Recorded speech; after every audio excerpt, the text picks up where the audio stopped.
I'm going to show you 3 different ways to do a pin stitch. A pin stitch is a good way to begin your thread, especially if there's going to be any tension on the stitch that follows, like a Jessica or a double fan doubled.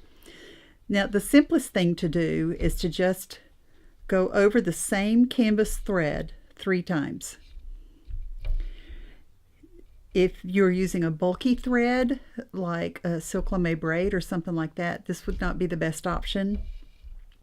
But if you're concerned about the pin stitch showing, this is a good way to anchor the thread so that it won't show at all. Okay. Another way, especially if you're going to be using a bulky thread, is to do an L stitch. An L stitch is still a pin stitch, but it is over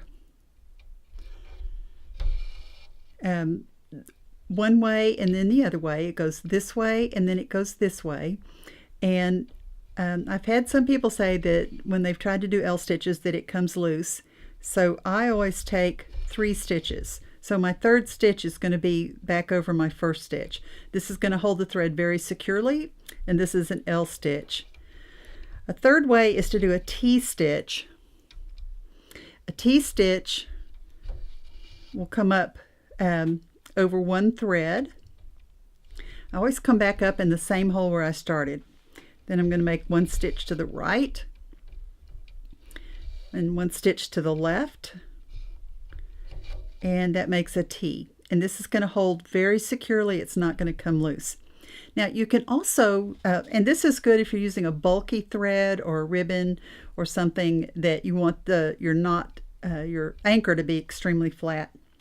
You can also do a pin stitch to end a thread, especially if there's not very much on the canvas. And so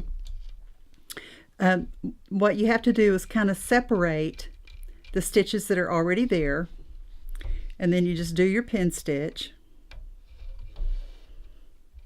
And this is real good to do without having to flip the canvas over.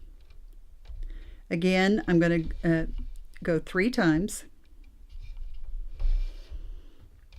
And then you just clip it off close to the canvas, and that will hold your stitches.